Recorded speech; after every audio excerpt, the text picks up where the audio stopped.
কৃষ্ণ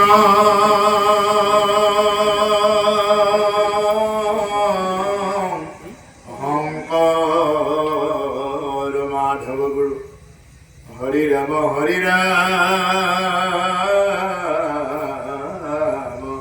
ৰাম ৰাম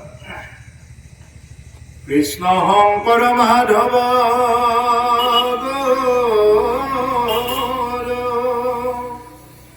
হৰি ৰাম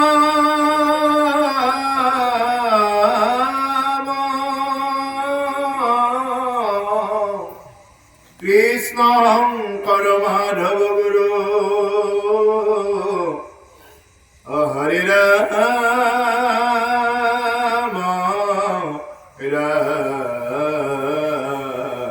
ৰাম ৰাম হে ৰাম হুকনি গদতি ৰাজা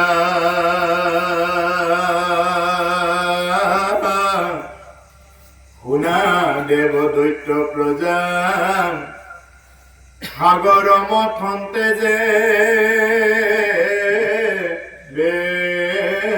আছে ও ভকত অভয়দাতা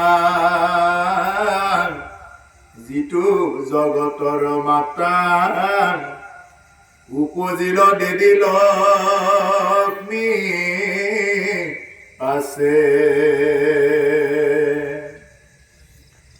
চন্দৰয় উপমা মুখ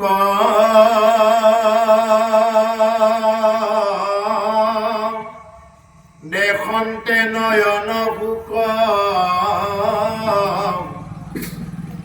কেহে আছে চামৰক জিনি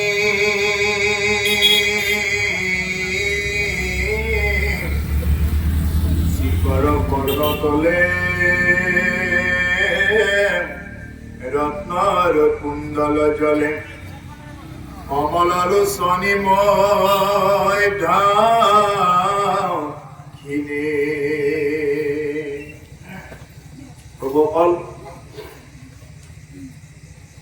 এই যে ভাগৱত কথা আজি যে হৈছে ইয়াত এই ভাগৱত কথা অষ্টম স্কন্ধৰ অলপ আগৰ পৰা আহিছে সমুদ্ৰ মন্থন বুলি সাগৰ মন্থন সাগৰ মন্থন কি বস্তু আমাৰ আত্ম মন্থন সমুদ্ৰ মন্থন কৰোঁতে কি ওলাইছিল প্ৰথমতে সমুদ্ৰ মন্থন কৰোঁতে প্ৰথমতে হলাহল বিষ ওলাইছিলে মানে জানে নহয় হলাহল বিষ ওলাইছিলে কাৰ পৰা ওলাইছিলে বাসুকী নাগৰ পৰা ওলাইছিলে আৰু যেতিয়া বাসুকী নাগ সেই সাপৰ মুখৰ পৰা যেতিয়া বিষ ওলাইছিলে তেতিয়া সৃষ্টিত হাহাকাৰ লাগি গৈছিলে সেই বিষ কোনে পান কৰিছিলে জানে নহয় দেৱাদিদেৱ মহাদেৱ শিৱই আৰু সেই বিষ পান কৰি দেৱাদিদেৱ মহাদেৱ শিৱই নাম পালে নীলকণ্ঠ হয়নে এতিয়া বিষ কেতিয়া পান কৰিলে যেতিয়া সৃষ্টিত হাহাকাৰ লাগিছিলে তেতিয়া ভোলানাথ শিৱই বিষ পান কৰিলে কিয় বিষ পান কৰিলে মোৰ যি হয় হ'ব সৃষ্টি ৰক্ষাৰ কাৰণে জগতৰ মংগলৰ কাৰণে এই হলাহল বিষে তেতিয়া এনেকুৱা কৰিছিলে সেই বিষৰ গোন্ধত মানে প্ৰাণ যায় হৈছিলে জীৱ জগতৰ একদম মানে হাহাকাৰ লাগি গৈছিলে এনেকুৱা বিষ আৰু সেই বিষ যেতিয়া নেকি দেৱাদিদেৱ মহাদেৱ শিৱই গিৰি দিছিলে পান কৰিছিলে তেতিয়া এই কণ্ঠটো নীলা হৈ গৈছিলে যাৰ কাৰণে তেওঁ নাম পালে নীলকণ্ঠ মানে সেইকাৰণে তেওঁ নাম পালে নীলকণ্ঠ সেইকাৰণে প্ৰভুসকল দেৱাদিদেৱ মহাদেৱ শিৱই বিষ পান কৰিছিল কেতিয়া যেতিয়া সৃষ্টিত হাহাকাৰ লাগিছিল অৰ্থাৎ আনক ৰক্ষা কৰাৰ কাৰণে বিষ পান কৰিছিল সেইকাৰণে আমাৰ মানুহে শিৱৰাত্ৰি পাতি সেইকাৰণে যেনেকে তেনেকে মদ ভাং ভূতা আদি বুঢ়াব নালাগে কাৰণ দেৱাদিদেৱ মহাদেৱ শিৱ হ'ল প্ৰথমজন বৈষ্ণৱ ঈশ্বৰৰ প্ৰথমজন বৈষ্ণৱে কেতিয়াও এনেকুৱাকে এনিটাইম ভাং খাই নুফুৰে গতিকে সেইকাৰণে দেৱাদিদেৱ মহাদেৱ শিৱৰ আন এটা নাম হ'ল ৰামেশ্বৰম ৰামতে ঈশ্বৰ বুলি মানে সেইকাৰণে তেওঁৰ নাম হ'ল ৰামেশ্বৰম শিৱ গতিকে সেইকাৰণে প্ৰভুসকল এই অধ্যায়টোৰ পৰা এইটো ক'ব গৈছো যেতিয়া বিষ পান কৰিলে দেৱাদিদেৱ মহাদেৱ শিৱই তাৰ পিছৰ পৰা এটা এটাকে যেনেকুৱাকে ঐৰাৱত ওলাইছিলে হয়নে তেনেকুৱাকে বিভিন্ন প্ৰকাৰৰ মণি মুকুতাবিলাক ওলাইছিলে তাৰ পিছতে যিবিলাক নেকি অশ্বিনী কুমাৰ প্ৰকট হৈছিলে তাৰ পৰা এনেকুৱাকে বিভিন্ন প্ৰকাৰে সেইবিলাক আহিছে। আত্মাৰ মন্থনটো কি বস্তু? সমুদ্ৰ মন্থনত প্ৰথমতে কি ওলাইছিলে? বিষ। অৰ্থাৎ আমিও যদি কিবা কাম কৰিব যাওঁ, আমিও যদি ভাল কাম এটাৰ কাৰণে যাওঁ, সন্মুখত বিষ পাবই। সেই বিষখিনি যদি কোনোবাই অতিক্ৰম কৰি যাব পাৰে, তেতিয়াহ'লেহে অমৃত লাভ হ'ব। সমুদ্ৰ মন্থনৰ মই থোৰতে কাহিনীটো ক'ব গ'লে এইটোৱেই। সমুদ্ৰ মন্থন দেৱতা আৰু অসুৰে কৰোঁতে প্ৰথমতে কি ওলালে বুলি ক'লো? বিষ। অৰ্থাৎ আপুনি মই জীৱনত যদি কিবা কাম কৰিব যাওঁ, উঠি অহা আমাৰ শিশুসকল আজি বহুত দেখা পাইছোঁ। এইটো আমাৰ পৰম সৌভাগ্য যে তোমালোকক মই যে লগ পাইছোঁ আজি, এইটো বহুত সৌভাগ্য। নহ'লে এইখন ৰাসৰ বতৰত তোমালোকে যে ৰাস চাব নাযায় যে এইখিনি সময় যে বহি আছা, এইটো মানে বহুত ভাল লাগিছে। গতিকে সেইকাৰণে প্ৰভুসকল, জীৱনত যদি আমি যি কাম কৰিব নাযাওঁ কিয়, এতিয়া তোমালোকে পঢ়া শুনা কৰি আছা, প্ৰথমতে তোমালোকে বিষ পাবা। বিষটো কি বস্তু? বোলে কষ্ট। পঢ়িব মন নাযায়, কিবা নহয়, ইটো নহয়, সেইটো নহয়। কোনোবাই যেনিবা চাকৰি পাব লাগে, দৌৰি আছে, দৌৰোতে কিমান কষ্ট। চাকৰি পোৱাজনক সুধিবচোন, ই আগত কিমান দৌৰিছে, কিমান মানে দৌৰিহে পিছত চাকৰিটো এটা পাইছে কিবা। গতিকে সেইকাৰণে এনেই শুই থাকিলে, এনেই কিবা কৰি থাকিলে, বাহিৰা কথা পাতি থাকিলে আমাৰ সময় অপচয় হোৱাৰ বাহিৰে বেলেগ একো নহয়। গতিকে সমুদ্ৰ মন্থনৰ মেইন কাহিনীটো এইটোৱেই প্ৰভুসকল, যে আমি জীৱনত যি কামেই নকৰোঁ কিয়, প্ৰথমতে বিষ ওলাব। সেই বিষ যদি কাকো যদি কিবা নকৰাকৈ, কেৰেপ নকৰাকৈ যদি আপুনি আগুৱাই যায়, লগে লগে আপোনাৰ শ্যামন্তক মণিও প্ৰাপ্ত হ'ব, এই লক্ষ্মীও প্ৰাপ্ত হ'ব, ধন সম্পদ, যিমান লক্ষ্মী পোৱা মানে ধন সম্পদ চব প্ৰাপ্ত হ'ব। গতিকে সিমানখিনি যি লাগে শেষত গৈ অমৃত। অমৃত কিয় পান কৰে? মানুহে মৃত্যুৰ পৰা কৰিবলৈ অমৃত পান কৰে, নহয় জানো? গতিকে অমৃত, এই ভাগৱতটো হ'ল অমৃত। ইয়াত অমৃত লগবিলাক ইয়াতে আছে। বেলেগ যদি পুৰাণ চাই, বেলেগ যদি কিবা কৰে, যজ্ঞ অনুষ্ঠান কিবা কিবি কৰি থাকিলে, কোনোবাই মন্ত্ৰ মাতি থাকিব, আপুনি একোৱেই বুজি নাপাব তাৰ পৰা। এই ভাগৱত হ'ল এটা শ্ৰেষ্ঠ যজ্ঞ। ইয়াতে কি যজ্ঞ? এইটো নাম যজ্ঞ বা ব্ৰহ্ম যজ্ঞ বা জ্ঞান যজ্ঞ বুলি কয়। এই জ্ঞান যজ্ঞত কি হৈ যায়? ইয়াত ঘি ঢালিব নালাগে। ইয়াত কি ঢালে? ইয়াত কেৱল কথাখিনি ব্যক্ত হয়, ঈশ্বৰৰ কথা। গতিকে ইয়াৰ মাধ্যমতে কি হয়? জীৱনত অমৃত প্ৰাপ্ত হয়। যদি ভাগৱত মন্থন কৰাৰ পিছত যদি তেওঁৰ জীৱনত এবাৰ অমৃত প্ৰাপ্ত হ'ল, তেতিয়াহ'লে তেওঁৰ জীৱনত কি সুখ কি দুখ চব সমান হৈ পৰিব। তেওঁ সুখতো বহুত অধীৰ হৈ নপৰে আৰু দুখতো বহুত একদম ভাগি ছিগি নপৰে। এনেকুৱা এটা অৱস্থা সেইজন মানুহৰ হ'ব পাৰে যেতিয়া নেকি তেওঁ মানে এই অমৃত পান কৰিব মানে আহিব। গতিকে প্ৰভুসকল, এই ভাগৱত হ'ল কলিযুগৰ এখন মাত্ৰ উত্তম শাস্ত্ৰ। কলিযুগত অন্য শাস্ত্ৰ যিমান আছে, কিন্তু সকলোতকৈ আত্ম উপলব্ধি কৰা বা জীৱনত আমাৰ জীৱনৰ লগত একেলগে মিলাই ৰস আচ্ছাদন হৈ থকা, আচ্ছাদন কৰিব পৰা এনেকুৱা এখন শাস্ত্ৰ, এই হ'ল ভাগৱত। সেইকাৰণে কৈছে বৈকুণ্ঠৰ কল্পতৰু ভাগৱত। কল্পতৰু মানে এডাল কল্পতৰু বৃক্ষ, কল্পতৰু বৃক্ষৰ ওচৰত গৈ যিয়ে যি মাগে তাকেই পায়। গতিকে আমিও ভাগৱতৰ ওচৰত আহিব লাগিব, শুনিব লাগিব, তেতিয়াহে আমাৰ জীৱনত প্ৰাপ্ত হ'ব। যদি আমি নুশুনোৱেই তেতিয়াহ'লে জীৱনত ক'ৰ পৰা প্ৰাপ্ত হ'ব? গতিকে সেইকাৰণে প্ৰভুসকল, আজি যিসকল উদ্যোক্তাই এইটো চিন্তা কৰিছে যে অকণমান হ'লেও কৃষ্ণ কথা এই কাতি মাহ দামোদৰ মাহত অকণমান শুনিব লাগে, গতিকে এইটো তেওঁলোকে জানে যে কলিৰ যুগত যে ভাগৱত পাঠ ব্যাখ্যা কৰিলে নিশ্চয় মংগল হয়, মংগল আছে। উদ্যোক্তাসকলে নিশ্চয়কৈ এই বস্তুটো জানে।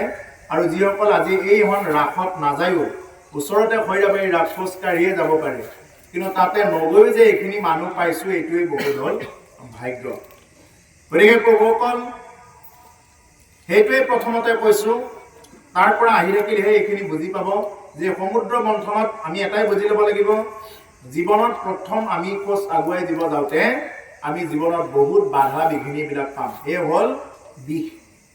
বাধা বিঘিনি বহুত পাম। সেই বাধা বিঘিনিবিলাক অতিক্ৰম কৰি যাব পাৰিলেই এই উচ্চস্য বা ঘোঁৰা এইবিলাক আদি কৰি প্ৰাপ্ত হ'ব। কেতিয়াবা অপেশ্বৰী প্ৰাপ্ত হ'ব। এইবিলাকে কেতিয়াবা আপোনাৰ ধ্যান ভংগ কৰিব চাব। তাৰ পৰা আপুনি আগুৱাই গৈ থাকিব লাগিব। তেনেকৈ আগুৱাই গৈ থাকিলে ঈশ্বৰ প্ৰাপ্তি হ'ব। ইয়াতে ক'লে শুক নিগদতী ৰাজা শুনা দেৱ দৈত্য প্ৰজা সাগৰ মথন্তে যেবে আছে। শুকমুনিয়ে মহাৰাজ পৰীক্ষিতৰ আগত কৈ আছে লক্ষ্মীৰ উৎপত্তিৰ কথা। শুকমুনিয়ে মহাৰাজ পৰীক্ষিতৰ আগত এই ভাগৱত কথা কৈ আছে। শুকমুনি বুলি কওঁতে হয়তো বহুতে বুজি পাব, বহুতে বুজি নাপাবও পাৰে। শুকমুনি হ'ল ব্যাসদেৱ, যি কৈ আছো ব্যাসদেৱৰ পুত্ৰ, সুযোগ্য পুত্ৰ হ'ল মহামুনীন্দ্ৰ মহন্ত শুকদেৱ। এই শুকদেৱে কি কৰিছিলে, মৃত্যুমুখী লোক পৰীক্ষিতৰ আগত এই ভাগৱত কথা কৈ আছিল। পৰীক্ষিত হ'ল আমাৰ দৰে এজন মানুহ, ৰজা, যি পৰীক্ষিত আছিল এনেকুৱা এটা বংশ, যুধিষ্ঠিৰতৰ বংশৰ আছিলে, যি বংশত ভগৱান কৃষ্ণই দূত হিচাপে গৈ তাতে আছিলে। ৰজা পৰীক্ষিত যেনেকুৱাকে মৃত্যুমুখী লোক আছিলে অভিযুক্ত হৈ, আমিও তেনেকুৱাকে মৃত্যুমুখী লোক। আমাকো 7 দিনৰ ভিতৰত কিহে দংশন কৰিব? সাপে দংশন কৰিব। কি সাপ? কাল সৰ্প বুলি কয়, কাল সৰ্প। আমি সকলোৱে 7 দিনৰ ভিতৰত মৰিব লাগিব। কোনটো 7 দিন? সোম, মঙল, বুধ, বৃহস্পতি, শুক্ৰ, শনি, ৰবি। এই 7টা বাৰৰ ভিতৰতে আমাৰ প্ৰতি কৰে মৰণ। যেনেকুৱাকে ৰজা পৰীক্ষিতে জানিছিল যে তেওঁ অহা 7 দিনৰ ভিতৰত মৰিব, আমি নাজানো কোনটো সোমবাৰত কোনটো মঙলবাৰত মৰিম, কিন্তু মৰাটো অৱশ্য ভাবি যে আমাৰ যিকোনো এটা বাৰৰ ভিতৰত মৰাটো খাটাং। সেইকাৰণে এয়া হ'ল মৰ্ত্যলোক প্ৰভুসকল। এই মৰ্ত্যলোক মানে হ'ল মৃত্যুলোক। এই মৃত্যুলোকত মৰ্ত্যত যিয়ে জন্মগ্ৰহণ কৰিব তেওঁৰ মৃত্যু আছে অৱশ্যম্ভাৱী। যিমান যি নকৰক, কোনোবাই ঘৰ নবনাওক, গাড়ী নবনাওক, আনকি এই শৰীৰবিলাকো কি আছে, এই শৰীৰবিলাকৰো মৃত্যু আছে। গতিকে সেইকাৰণে কৈছে শুনা দেৱ দৈত্য প্ৰজা সাগৰ মথন্তে যেবে আছে। ৰজা পৰীক্ষিতৰ আগত কৈ আছে এই কাহিনীখিনি। এতিয়া গতিকে আমাৰো যিহেতু মৃত্যু আহি আছে, আমি এখোজ মৃত্যুৰ ফালে আগুৱাই গৈ আছো। ক্ৰমানে বয়স উঠি আহি থকা নাই, কমি গৈ আছে, ক্ৰমানে মাইনাছ হৈ আছে, প্লাছ হৈ থকা নাই। গতিকে সেইকাৰণে প্ৰভুসকল আমিও তেনেকুৱাকে গৈ আছো। সেইকাৰণে আমি ভাগৱত কথা, কৃষ্ণ কথা শুনিব লাগে। কাৰণ কিয়? আমি কেৱল খাই লৈ শুই কেৱল ৰান্ধা খোৱা, টোপনি মৰা এইবিলাকে যদি কৰি থাকো, তেতিয়াহ'লে কি হ'ব? আমাৰ আৰু পশু পক্ষীৰ মাজত কোনো ধৰণৰ পাৰ্থক্য নাথাকিব। পশুবিলাকেও খাই হৈ টোপনি যায়, আমাৰো ঠিক একেই যদি আমি কৰি থাকো, তেতিয়াহ'লে আমাৰ আৰু অন্য জীৱৰ মাজত কোনো পাৰ্থক্য নাথাকিব। হেন জানি আমি কি কৰিব লাগে? কৃষ্ণ কথা শ্ৰৱণ কীৰ্তন, এয়া হ'ল মনুষ্য জীৱনৰ শ্ৰেষ্ঠ ধৰ্ম। এতিয়া কৈছে শুনা দেৱ দৈত্য প্ৰজা সাগৰ মথন্তে যেবে আছে। যেতিয়া নেকি দেৱতা আৰু দৈত্যসকলে সাগৰ মন্থন কৰি আছে, মন্দৰ পৰ্বতক কি কৰিছে? মন্দৰ পৰ্বতক মাজত লৈ, মানে বাসুকী নাগেৰে আগৰ ফালে ধৰিছে কোনে? অসুৰবিলাকে ধৰিছে মূৰৰ ফালে, আৰু পিছৰ ফালে ধৰিছে মানে দেৱলোকে ধৰিছে। এনেকে ধৰি কি কৰিছে? সাগৰ মন্থন কৰিছে। ভকত অভয় দাতা, যিটো জগতৰ মাতা, উপজিল দেৱী লক্ষ্মী পাছে। আই লক্ষ্মীও হ'ল অভয় দাতা। তেওঁ কি কৰিব পাৰে? তেওঁ নাৰায়ণৰে চৰণ কমল দবাই থাকে। লক্ষ্মীয়ে কাৰ চৰণ দবাই থাকে? নাৰায়ণৰে চৰণ কমল দবাই থাকে। অৰ্থাৎ আই লক্ষ্মীয়েও কি কৰিব পাৰে? ভকতক অভয় দান কৰিব পাৰে।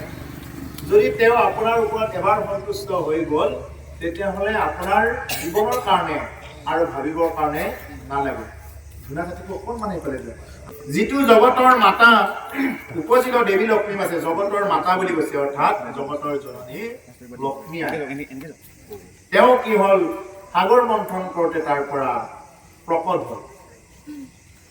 চন্দৰ উপমা মুখ, দেখন্তে নয়ন সুখ, কেশে আছে চামৰক জিনি। চন্দৰ উপমা দিছে, এটা উদাহৰণ দিছে, যেন পূৰ্ণিমাৰ জোনটো, ফটফটীয়া চেহেৰা, দেখন্তে নয়ন সুখ, মানে দেখাৰ লগে লগে সুখ অনুভৱ কৰিব। আই লক্ষ্মী যদি কিবা কাৰণত প্ৰকট হয়, আই লক্ষ্মী প্ৰকট হোৱাৰ লগে লগে যদি দেখা যায়, তেতিয়াহ'লে নয়ন সুখ বুলি কৈছে। অৰ্থাৎ চকুৱেও সন্তোষ পাব। আমি যিবিলাক বস্তু দেখি আছো আজিলৈকে, এইবিলাক বস্তুৰে কোনো কাৰণত কোনো সন্তোষিত নহয়, অসন্তোষ। আজি এটা লাগে, কালি এটা লাগে, কাকো হৃদয়খন জোৰা নাই। এবাৰ যদি লক্ষ্মী বা নাৰায়ণৰ স্বৰূপা, যি এটাই তেওঁলোক, এবাৰ যদি তেওঁৰ দৰ্শন হয়, তেতিয়াহ'লে কি হ'ব? যে আপোনাৰ আৰু দেখা পাবৰ কাৰণে বেলেগ একো বাকী নাথাকিব, বেলেগ আৰু দেখা পাবৰ কাৰণে একো ইচ্ছাও নালাগিব। ৰুচিকৰ কৰ্ণ তলে ৰত্নৰ কুণ্ডল জ্বলে কমল লোচনী মধ্যখিনি। ৰুচিকৰ কৰ্ণতলে খুব সুন্দৰ কাণ কেইখনো মানে বিৱৰণতা দিছে, খুব সুন্দৰ। কৰ্ণতলে ৰত্নৰ কুণ্ডল জ্বলে, কুণ্ডল হল ৰত্নৰ অলংকাৰ। সেই অলংকাৰ খুব সুন্দৰকৈ চিকিমিকি কৰি আছে আই লক্ষ্মী। কিনো আৰু আই নিজেই লক্ষ্মী। আমি সেই অলংকাৰ এতিয়া যিবিলাক দোকানত বা কোনোবাই পিন্ধা দেখো, তাতকৈও এইবিলাক অলংকাৰ কি বহুত মানে মূল্যৱান। যিবিলাক অলংকাৰ আমি কবহে পাৰিম, কিন্তু আমাৰ দেখাৰ কেতিয়াও ভাগ্য নহয়। এইবিলাক অলংকাৰ বেলেগ। গতিকে কমল লোচনী মধ্যখিনি, খুব সুন্দৰ কমল লোচন, পদুম ফুলৰ চকুটোৰ দৰে একদম চকুযোৰ দেখিবলৈ যেন পদুম ফুলৰ একদম কোমল কলিটো যে একদম ধুনীয়াকৈ ওলাই আহে, ঠিক তেনেকুৱা আই লক্ষ্মীৰ চকুহাল দেখিবলৈ ঠিক তেনেকুৱা। এইটো হৃদয়তে ভাৱ কৰি ল'ব যে আই লক্ষ্মী দেখাৰ কাৰণে স্বৰূপটো কেনেকুৱাকে দি আছে। এৰাম ভুৱন প্ৰতিমা তনু ধ্ৰুৱ যুগ সমধনু দখন দাৰিম্ব বীজ পান্তি এৰাম নাখা যেন তিল ফুলাও বিম্ব ফল মুহি তোলাও অৰুণয় ধৰে পৰে কান্তি কুকিলৰ ধ্বনি মাত নয়নব কিকলয় হাত ভুজ যোগ কম লমূলান ৰত্নৰ হলকা পান্তি যেন আঙ্গুলিৰ কান্তি নখ চন্দ্ৰ চন্দ্ৰ ছয় চন্দ্ৰ সমান এৰাম সুথন কঠিন ঘন বিম্বা ফল যেন স্তন ভৈল নব যৌৱন প্ৰৱেশ বহাল ঘন স্থল পুৰু যেন ৰাম কলম পাদ পদ্ম দেখন্তে হুবেশ সুবৰ্ণ প্ৰতিমা তনু, যেন সোণৰ এটা প্ৰতিমা তেওঁৰ তনুটো। তনু মানে শৰীৰ, তেওঁৰ শৰীৰটো যেন সোণৰ এটা পুতল আহে, এনেকুৱা দেখিবলৈ ইমানেই সুন্দৰ। তেনেকুৱাকে সেই যে সজাই থোৱা মূৰ্তিবিলাক দেখিবলৈ কিমান সুন্দৰ হয়, ৰং চং কৰি। সেইটো ডুপ্লিকেট, সেইটো মানে অৰিজিনেলটো নহয়, সেইটো এটা জেৰেক্স কৰি বনোৱাৰ নিচিনাই হয়। কিন্তু যেতিয়া নেকি অৰিজিনেলত আই লক্ষ্মী আহি যাব, তেতিয়া সেইটো আৰু কেনেকুৱা হ'ব। গতিকে ঠিক তেনেকুৱা ইমান সুন্দৰ দেখিবলৈ। ধ্ৰুৱ যুগ সমধনু, যে ধ্ৰুৱ যুগল মানে দুই পাৰি ভুৰ, চকুৰ ভুৰবিলাক ধনুৰ নিচিনা একদম। এই যে আজিকালি যে ধনুৰ নিচিনা নহ'লে কি কৰে, এই যে ক'ৰবাত উঠাই দিয়ে নহয় ভুৰবিলাক, পাৰ্লাৰত গৈ এই ভুৰবিলাক যে উঠাই দিয়ে, কি বুলি কয় বা এইটো, এনেকুৱা মানে তেওঁ উঠাই নিদিলেও খুব সুন্দৰ এখন দেখিবলৈ, ধেনু ভেজিয়াৰ দৰে, একদম ধেনুৰ দৰে ধনুৰ দৰে তেওঁৰ যিবিলাক ফুৰ আছে। আৰু দাঁত কেইটাও খুব সুন্দৰ, দাৰিম্ব বীজ পান্তি, যেন ডালিমৰ গুটিটোৰ দৰে দাঁতটো। মানে লক্ষ্মী নাৰায়ণৰ স্বৰূপটো প্ৰায় বৰ্ণনাখিনি প্ৰায় একে নিচিনাই বৰ্ণনা। ভগৱান নাৰায়ণৰো দেখিবলৈ মানে দাঁত কেইটা ঠিক তেনেকুৱাই ডালিম গুটিয়া। আৰু এওঁ কৈছে যেন ডালিম গুটিয়া, ডালিমৰ গুটিটো এই যে ৰঙা ৰঙা গুটিবিলাক আছে, ওলাই আনিলে যদি বাতি এটাত থৈ দিয়ে দেখিবলৈ কিমান সুন্দৰ। আই লক্ষ্মীৰো মানে দাঁতবিলাক কিমান সুন্দৰ, যেন ডালিম গুটিয়া দাঁত, এইটো কৈছে এই যাইছে। অৰুণ অধৰে পৰে কান্তি, খুব সুন্দৰ মানে তেওঁৰ যি নেকি মানে যিটো মুখমণ্ডল, তেনেকুৱাকে একদম এটা কান্তি, এটা শোভা বৰ্ধন কৰিছে। খুব সুন্দৰ তেনেকুৱাকে চকুৰ ভোৰ, চকু বা তেনেকুৱাকে লৈ গোটেইখিনি এটা শোভা বৰ্ধন কৰিছে। কুকিলৰ ধ্বনি মাত নৱ কিশলয় হাত ভোজ যুগ কোমল মেলা।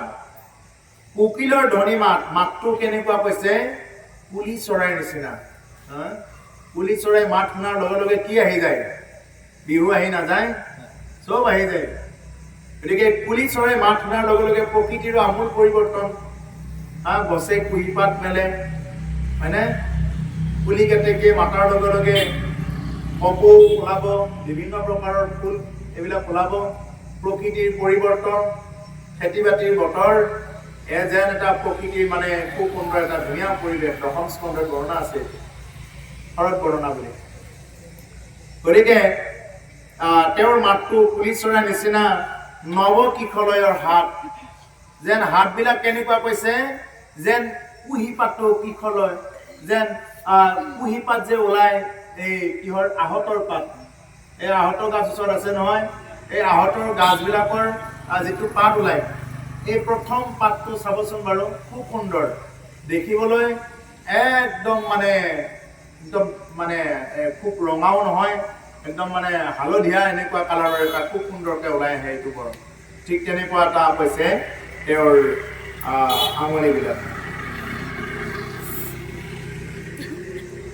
ভুজ যুগ কোমল মেলান, খুব সুন্দৰ তেওঁৰ বাহু, এইবিলাক খুব সুন্দৰ মানে দেখিবলৈ খুব ধুনীয়া। আৰু আঙুলিবিলাকেও তেওঁৰ খুব সুন্দৰ শোভাবৰ্ধন কৰি আছে, নখছয় চন্দ্ৰৰ সমান। আৰু তেওঁৰ যিবিলাক নখ আছে, এই নখবিলাক চন্দ্ৰৰ দৰে উজ্জ্বল দেখিবলৈ। নখবিলাক কেনেকুৱা, চন্দ্ৰৰ দৰে উজ্জ্বল। এতিয়া লক্ষ্মী বুলি কোৱাৰ লগে লগে এইখিনি মনত পৰিব লাগিব। নাৰায়ণ বুলি কোৱাৰ লগে লগে নাৰায়ণৰ ছবি আমাৰ হৃদয়ত আহিব লাগিব। আৰু লক্ষ্মী বুলি ক'লে তেওঁৰ কেনেকুৱা স্বৰূপ, চকুটো অকণমান মুদি দিয়াৰ লগে লগে, চকুটো মেলি থাকিলে আমি সাংসাৰিকবিলাককহে দেখা পাম। চকুটো অকণমান মুদি দিয়াৰ লগে লগে আই লক্ষ্মীৰ যিটো নেকি ৰূপ দিছে, এই আই লক্ষ্মীৰ যি ৰূপ, এই ৰূপটো আমি দেখা পাব লাগিব। বোলে লক্ষ্মী এনেকুৱা হয়, যিটো বৰ্ণনা দি আছে। আগতেতো কেমেৰা মাৰি থব নোৱাৰে, এতিয়া কেমেৰা মাৰি ইয়াতেতো থৈ দিয়া নাই আমাক, হয়নে? কেমেৰা মাৰি ফটো এখন আজিকালি যেনেকুৱাকৈ এই যে গীতা ভাগৱতবিলাক ওলালে, মাজত এখন ফটো সোমাই দিয়ে কিছুমান কিতাপৰ মাজত। বোলে ভগৱান কৃষ্ণ এনেকুৱাকৈ বাহিৰ বজাইছিল, তাত ফটো দিয়া, তাতো ফটো দিয়া নাই। এইটো অংকন কেনেকুৱাকৈ কৰি ল'ব লাগিব, আপুনি নিজে এজন চিত্ৰকৰ হয়, তেনেকুৱাকৈ সেই চকুবিলাক কেনেকুৱা, হাতবিলাক কেনেকুৱা, এইটো হৃদয়ত নিজে অংকন কৰিব লাগিব। তেতিয়াহে এইটো কৃপা প্ৰাপ্ত হ'ব।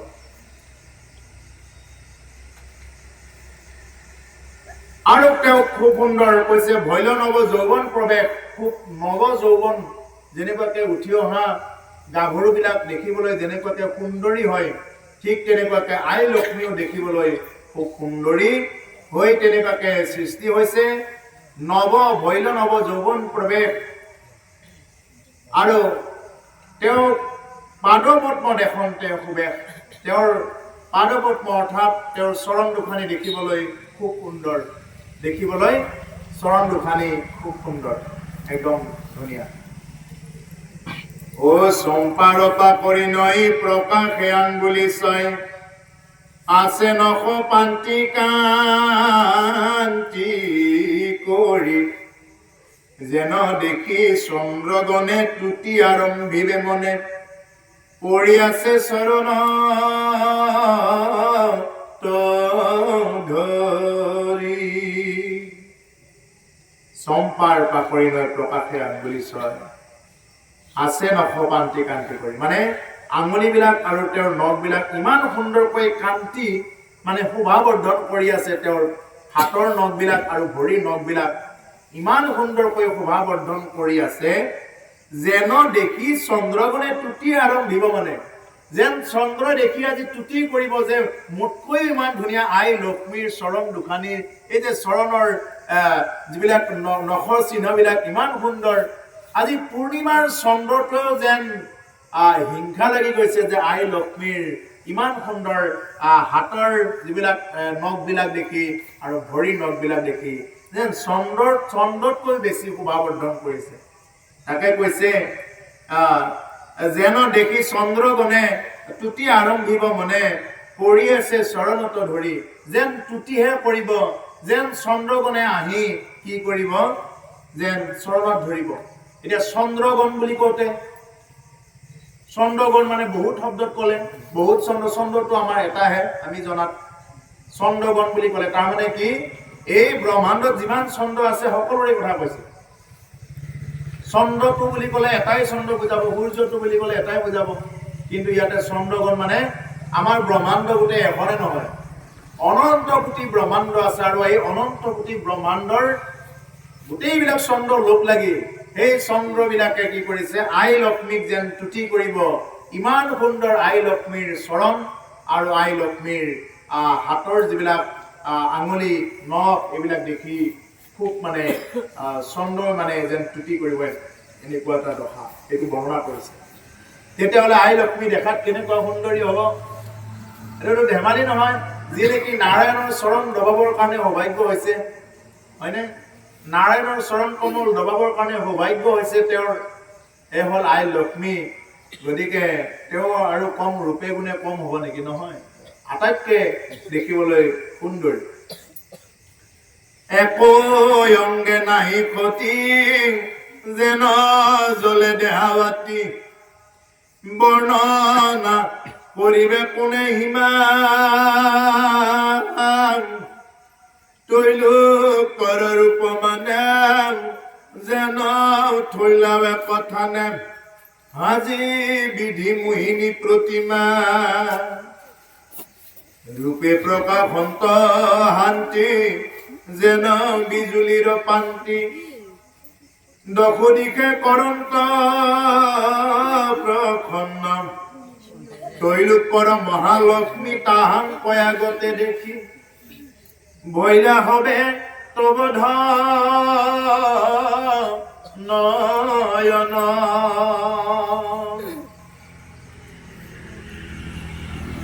একো অংগে নাহি ক্ষতি, যেন জ্বলে দেহা আতি। তেওঁৰ লক্ষ্মী এনেকুৱাকৈ জন্মগ্ৰহণ কৰিছে, তেওঁৰ দেহাৰ এটা মানে খুটি খাট নাই, আৰু এটাও খুটি খাট নাই, খুব সুন্দৰ দেখিবলৈ। যেন জ্বলে দেহা আতি, দেহাটো যেন মূল্যৱান ৰত্নেৰে জ্বলি আছে, যেন গোটেই দেহাটো ৰত্নেৰে মানে মূৰ্তি এটা এনেকুৱা হৈছে। বৰ্ণনা কৰিবে কোনে সীমা, ইয়াৰ বৰ্ণনা কৰিবৰ সীমা নাই, কোনে বৰ্ণনা কৰিব ইমান বৰ্ণনা, সেইটো কৈছে। তৈলোকৰ ৰূপ মানে যেন থৈলা থানে থানে, সাজি বিধি মোহিনী প্ৰতিমা। আৰু ঠিক তেনেকুৱাকে কি কৈছে, তৈলোকৰ ৰূপ, তৈলোকৰ ৰূপ মানে যেন থৈলা একথানে, এনেকুৱা এটা উদাহৰণ দিছে যেন ত্ৰিভুৱনৰ গোটেই ৰূপবিলাক এক থানত আনিলে, এক থানত বিৰাজমান হৈছে। ক'ত বিৰাজমান হৈছে? সাজি বিধি মোহিনী প্ৰতিমা। যেন আই লক্ষ্মীত সমস্ত ৰূপবিলাক, যিমান ৰূপ আছে পৃথিৱীত, পৃথিৱী বুলিয়ে নহয়, তৈলোক বুলি কৈছে, স্বৰ্গ মৰ্ত্য পাতালত যিমান ৰূপ আছে, যেন সমস্ত ৰূপ আনি আই লক্ষ্মী তাত স্থিতি কৰাই দিছে। যেনেকুৱাকে সাগৰ, সাগৰৰ পিছত মহাসাগৰ, হয়নে? মহাসাগৰত যেনেকুৱাকে আমাৰ গোটেই নদ নদী সাগৰৰ পানী গৈ তাতে পৰে, ঠিক তেনেকুৱা গোটেইবিলাক ৰূপ, এই ৰূপৰ যিমান সাগৰ, যিমান ভাল ভাল দেখা বস্তুৱেই নহওক কিয়, যিমানেই ভাল দেখা বস্তু নহওক কিয়, সমস্ত ৰূপবিলাক যদি, ত্ৰিভুৱনৰ যদি ৰূপবিলাক যদি একত্ৰিত কৰা যায়, দেখিবলৈ যেনেকুৱা হ'ব, ঠিক তেনেকুৱা আই লক্ষ্মীৰো এটা উদাহৰণ দিছে, তেনেকুৱাই হয়। ৰূপে প্ৰকাশন্ত শান্তি, যেন বিজুলীৰ পান্তি। ৰূপে প্ৰকাশিত, এনেকুৱা ৰূপৰ প্ৰকাশিত শান্তি বুলি কৈছে। তেওঁ শান্তি, লক্ষ্মী কেতিয়া হ'ব পাৰিব? শান্তি হ'ব লাগিব। তেনেকুৱা ধৰণৰ ধৈৰ্যশীল শান্তি লক্ষ্মীৰ চৰিত কথা আছে। লক্ষ্মী কেনেকুৱাকে হয়? আইসকলো লক্ষ্মী হ'ব পাৰিব, লক্ষ্মীৰ গুণবিলাক ল'ব পাৰিব, যেতিয়া নেকি লক্ষ্মীৰ এই চৰিত্ৰৰ কথাবিলাক যদি কোনোবাই ঠিকমতে শুনে। গতিকে কৈছে ৰূপে প্ৰকাশন্ত শান্তি, তেওঁ আছিল এগৰাকী খুব সুন্দৰ শান্তি, যেন বিজুলীৰ পান্তি, দশ দিশে কৰন্ত প্ৰকাশ, গোটেইবিলাকতে তেওঁ যেন বিজুলী চকামকা তেনেকুৱাকে কি কৰিছে, আই লক্ষ্মী প্ৰকাশমান হৈছে। তৈলোকৰ মহালক্ষ্মী তাহাংক আগতে দেখি, ভৈলা হবে তবধ নয়ন। তৈলোকৰ লক্ষ্মীক তেনেকুৱাকে আগতেই দেখি গোটেইবিলাক দেৱতাৰো অসুৰে তবধ মানি গৈছে। এনেকুৱা এগৰাকী আই লক্ষ্মী ইয়াতে প্ৰকট হৈছে, তেওঁলোকে কি হৈ গৈছে, তবধ মানি গৈছে। কেৱল চাইছেহে, মুখৰ মাত হেৰাই গৈছে।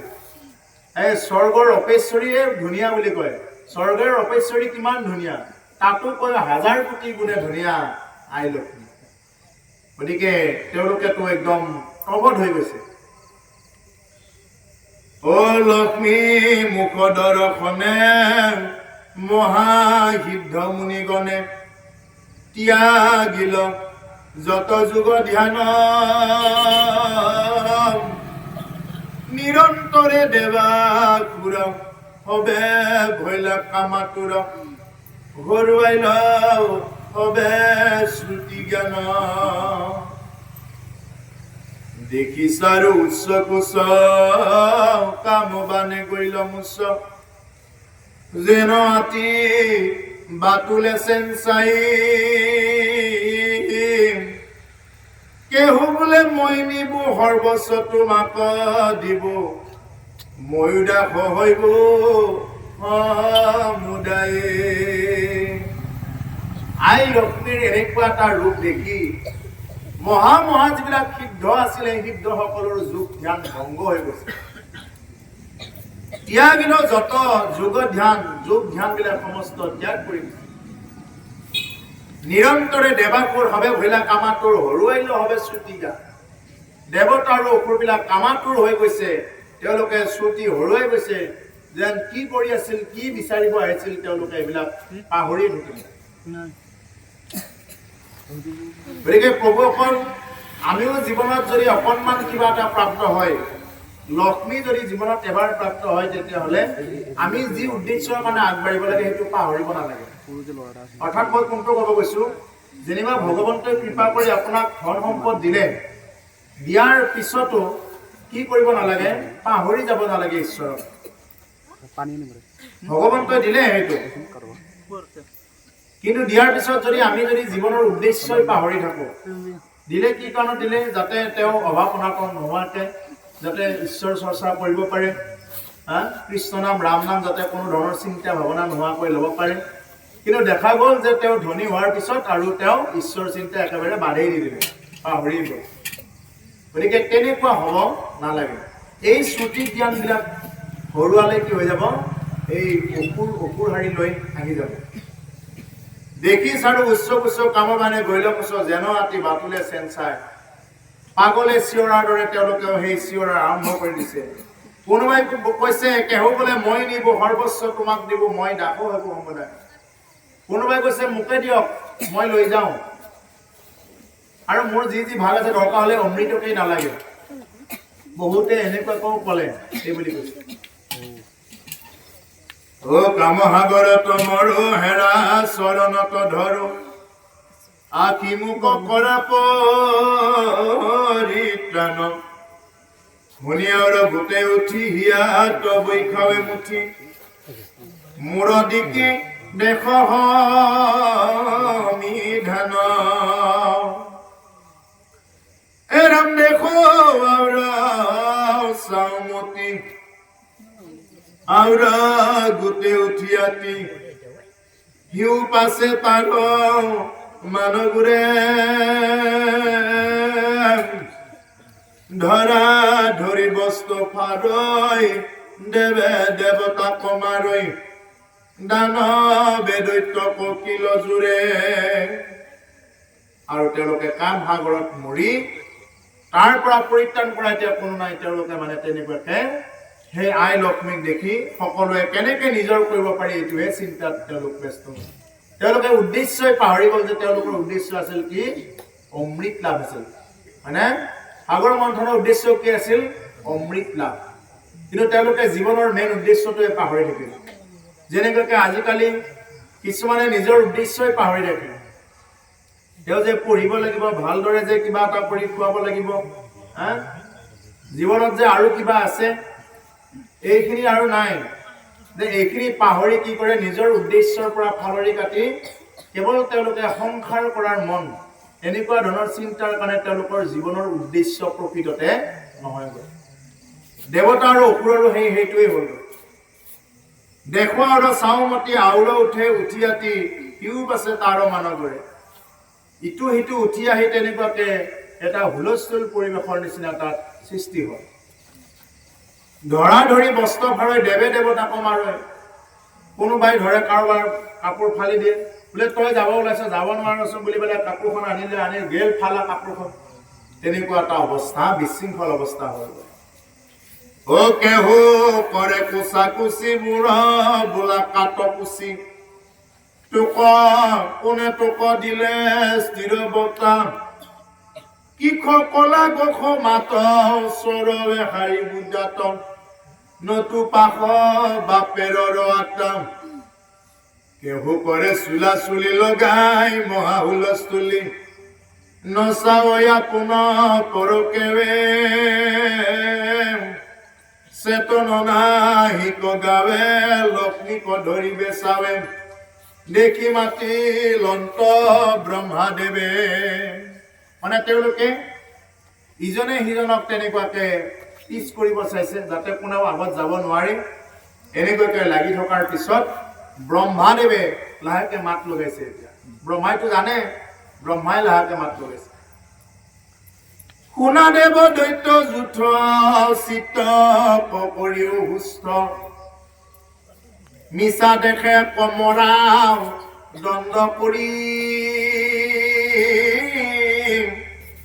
আপুনি বৰন্ত যাক সিজনে খেপাবয়াংক ইটো কন্যা ইচ্ছা স্বয়ম্বৰী। ব্ৰহ্মাই ধৰি সিদ্ধান্ত দিলে বোলে ৰবা ৰবা তোমালোক গোটেইবিলাক আগুৱাই গ'লে কেনেকে হ'ব? তুমিও গৈছা আগুৱাই, তুমিও গৈছা আগুৱাই, গোটেইবিলাকে আগুৱাই গৈছা, এনেকে নহ'ব নহয়। এতিয়া এই যিগৰাকী স্বয়ং ইচ্ছা স্বয়ম্বৰী, তেওঁ ইচ্ছা কৰিব স্বয়ম্বৰ, লক্ষ্মী স্বয়ম্বৰ কৰিব, তেওঁ যাৰ ডিঙিত মাল্যাৰ্পণ কৰিব ইচ্ছা যায় তাকে মাল্যাৰ্পণ কৰিব। গতিকে তোমালোকে নিজৰ নিজৰ ঠাইত বহি থাকা। এই বুলি ব্ৰহ্মাই কি কৰিলে, সেইটো মানে অলপ কণ্ট্ৰল কৰি ৰাখিলে। বোলে বহাচোন বহা, লক্ষ্মীয়ে চবকে দেখিব নহয়, গতিকে তোমালোক বহা, এওঁক যাকে ভাল লাগে এই তাৰে ডিঙিত মাল্যাৰ্পণ কৰিব। গতিকে তোমালোকে আৰু বেজাৰ নকৰিবা বা হুলস্থুল নকৰিবা, এই বুলি বহাই থৈ দিলে। কোনে কোনে বহাই থৈ দিলে? ব্ৰহ্মাই। এইটো জানিব লাগিব, কোনে কিয় কি কাৰণত, এইটো জানিব লাগিব। এতিয়া উঠি অহা ল'ৰা ছোৱালীবিলাকক যে দিয়ে, তোমালোকে পোৱা নে নোপোৱা? প্ৰসংগ সংগতি দৰ্শাই ব্যাখ্যা কৰা পোৱা নে? এইবিলাক দিব, যদিও পোৱা নাই আৰু অলপ ডাঙৰ হ'লে পাবা। প্ৰসংগ সংগতি দৰ্শাই ব্যাখ্যা কৰা, এইটো কিয় কি কাৰণত কি প্ৰসংগত ক'লে ব্যাখ্যা কৰা। 3 নম্বৰ 4 নম্বৰ 5 নম্বৰ থাকিব তাতে। গতিকে এইটো যদি কিয় কি কাৰণত হৈ আছে এইটো যদি গম নাপায় তেতিয়াহ'লে নহ'ব। এৰম কবি হবে মতা মাতি বকে সমাজ পাতি যত দেবা পুৰনাগে হাতত পদ্মৰ মালা আপোনাৰ ইচ্ছাই বালা বৰন্ত কজাৰ আছে ভাগ। গতিকে শুনা দেৱ দৈত্য যুথ চিত্তক কৰি সুস্থ মিছা দেখে কৰা দণ্ড। তোমালোকে মিছাই এইবিলাক দণ্ড কৰি আছা। কৰি হবে মোটামুটি বকিও সমাজ পাতি যত দেৱাপুৰ সুৰা নাগে। গতিকে দেৱাপুৰ দেৱতা আৰু অসুৰ নাগ যিমান আছা তোমালোক গোটেইবিলাক নিজৰ নিজৰ ঠাইত বহি যোৱা। হাতত পদ্মৰ মালা আপোন ইচ্ছাই বালা বৰন্তোক যাৰ আছে ভাগ। পদুম ফুলৰ এধাৰি মালা লৈছে। কোনে লৈছে? লক্ষ্মীয়ে লৈছে। লৈ কাক অৰ্পণ কৰিব দিছে? বোলে আই যাক অৰ্পণ কৰে, যাকেই ভাল লাগে তাকে অৰ্পণ কৰিব, এই বুলি কৈছে। বৰন্তোক যাৰ আছে ভাগ, আৰু যাক বৰণ কৰিব সেইজন কিন্তু অতি ভাগ্যৱান। আমাৰ মাজতো যদি কোনোবা তেনেকুৱা আছে এইজন অতি ভাগ্যৱান, এই বুলি ব্ৰহ্মাই তেনেকুৱাকে গোটেইবিলাককে উদ্দেশ্য কৰি কৈছিল। ও ব্ৰহ্মা দয়া দেখবাণী শুনি হবে অনুমানী দেৱাপুৰে এৰি লকন্দল বস্ত্ৰ অলংকাৰ কাছে মুখ জুনু বৰ বাছে পৰৈ কটু মনত বিকল নাহি মনে ভোক শান্তি দৰ্পণত চাৱে মুখ দৰ্শন প্ৰকৃতি আতি পাছে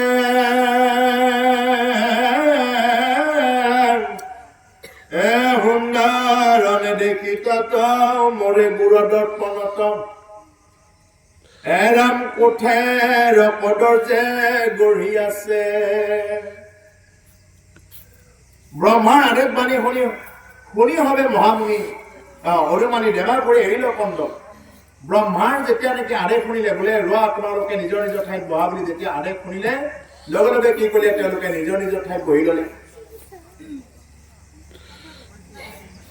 আৰু ক'লে বস্ত্ৰ অলংকাৰ পাছে মুখজনো বৰৈ পাছে, বৰৈ কত মনত বিকল, একদম খুব ধুনীয়াকে কাপোৰ কানিবিলাক খুব ধুনীয়াকে লৈছে, আৰু অলংকাৰ বস্ত্ৰ গোটেইবিলাক খুব ধুনীয়াকে লৈছে, যাতে ভাল দেখা পায় এই বুলি লৈছে। আৰু যেনেকুৱাকে আমাৰ কিছুমানে তেনেকুৱাকে কইনা চাব গ'লে সুন্দৰকে সাজি কাচি যাব, ঠিক তেনেকুৱা আৰু একদম খুব ধুনীয়াকে সাজি কাচি লৈছে যাতে বৰণ কৰে। কোনে লৈছে এনেকে? দেৱতা আৰু অসুৰবিলাকে লৈছে। আৰু এটা কথা কৈছে, নাহি মনে শান্তি সুখ, তথাপি তেওঁলোকৰ শান্তিও নাই বুলি কৈছে, সুখো নাই বুলি কৈছে। দৰ্পণত চাই মোক আইনাৰ মুখখন চাইছে, দৰ্শনৰ প্ৰকৃতি আছে, ফাটি আছে, দাঁত চাত বিলাক চাই পেলাই এই দাঁত কেইটা আজি ভালকে মাজা নহল, অন্যদিনা আমি দাঁত কেইটা ভালকে মাজো, আজি আৰু দাঁতটো ভালকে মাজা নহল। আৰু এইবিলাক সেইকাৰণে সাগৰ মন্থনতে ব্যস্ত থাকিলে। এতিয়া কইনাটোহে প্ৰকট হৈ গল, এতিয়া কি কৰা যায়? আহক এতিয়া আগত হলাম পিছফালে বহি থকা, এইফালেও কিবা এখন থাকিলে দিব পাৰিলে হয়, বহা সুবিধা নাই। এনেকে আপুনি একে এনেকা আপুনি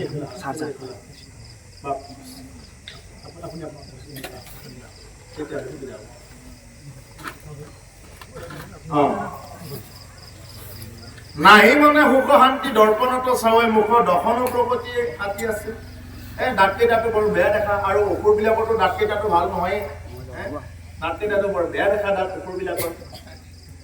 সুন্দৰ নেদেখি দাঁত মাৰে গুড় দৰ্পণত, আইনাখন চাইছে, চাই ভাল দেখা নাপায়, আইনাখনতে মানে ফচি দিছে। ইমান বেয়া নে মই দেখাত? যেনেকুৱাকে কোনোবা যদি একেলগৰ বোলে ইহঁতক দেখাত ভাল হৈছে, মোৰ এনেকুৱানো দেখাত বেয়া নে, এনেকুৱা হয় নহয়। গতিকে ঠিক তেনেকুৱা সেই অসুৰ আৰু দেৱতাবিলাকতো দেখাততো ভালেই, কিন্তু লক্ষ্মীৰ এনেকুৱা সৌন্দৰ্য যেন কৈছে নহয়, ত্ৰিভুৱনৰ যিমান সৌন্দৰ্য আছে যদি এক ঠাইত যোগ কৰি দিয়া যায় কেনেকুৱা দেখিব। ঠিক তেনেকুৱা আই লক্ষ্মী যেতিয়া প্ৰকট হ'ল, তেতিয়া কি হৈ গ'ল, তেওঁলোকৰ মনত এনেকুৱা লাগিল, আৰে আমি দেখোন কিমান কলা, এনেকুৱা লাগিল তেওঁলোকৰ। আৰে আমি ইমান কলা, এই বুলি তেওঁলোকৰ মনত, দেৱতা আৰু অসুৰবিলাকৰ মনত ভাব হ'ল।